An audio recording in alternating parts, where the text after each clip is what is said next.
na sa ating sarili.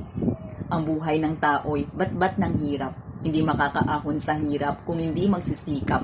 Kailangan matuto upang maabot ang pangarap. Kailangan danasin muna ang hirap bago ang sarap. At kahit na nagpapagal, ay kailangan ay magtimpi pa rin sa pagpapakasarap upang hindi rin maghirap. Hindi sa lahat ng pagkakataon, ikay palagi ng tutulungan at aalalayan. Minsan, meron din panahon sa buhay na kailangan mo rin matutong mag-isa.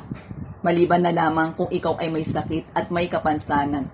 Pero minsan, hindi rin sa lahat ng pagkakataon, sila'y palagi rin iintindihin. Minsan, meron din pagkakataon na sila rin ay napagkakaitan at hindi laging habang panahon na natutulungan. Kaya kahit na ang taong mahina, may kapansanan, ay kailangan matutong magsikap at gumawa. Oo, lahat ng tao ay kailangan magsikap.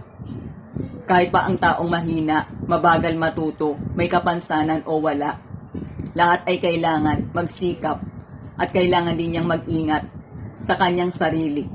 Pagkat siya'y binigyan naman ng pag-iisip para siya'y makaalam at makapag-isip ng mga bagay na tama at makakabuti. Ang dapat lang ito ay binubuksan, ginagamit sa tama at pinupunan ng mga mabubuting kaalaman. Meron ngang ilang tao na kahit na may kapansanan, mabagal matuto, pero naging kilala at naging matagumpay sa buhay.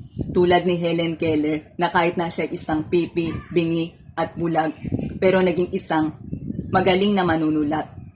Si Demosthenes na kahit na siya isang utal, pero naging isang magaling na orator. Si Thomas Edison na kahit na siya'y palaging sinasabihan na mabagal na matuto, pero sa kalaunan dahil sa kanyang sipag, tiyaga at determinasyon, siya'y nakaimbento at naging kilala bilang isang sikat na scientist. Hanggang sa ngayon ay meron pa rin ilang tao na kahit na may kapansanan, mahirap ang buhay, pero meron napapatunayan. Kaya totoong hindi hadlang ang kahirapan, ang kapansanan, ang ating kahinaan o kakulangan para tayo ay hindi na magtagumpay. Dahil ang totoo, lahat tayo ay pwedeng magtagumpay sa iba't ibang larangan ng buhay.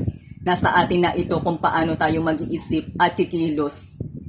Kaya totoo rin ang kasabihan na hindi mo kasalanan kung ikaw ay pinanganak na mahirap. Pero kung ikaw ay pinanganak dahil ikaw ay isang mahirap, ito ay iyong kasalanan. Ang buhay ay talagang mahirap, pero mas mahirap kung hindi mo pipiliin ang magpakahirap.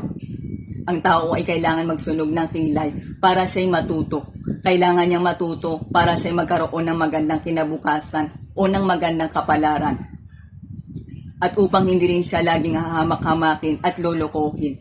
At bukod sa kailangan niyang matuto, kailangan din niyang ingatan mabuti ang kanyang kalusugan, pagkat ito ang kanyang pinakapuhunan para siya ay makagawa at patuloy na makakaahon sa buhay.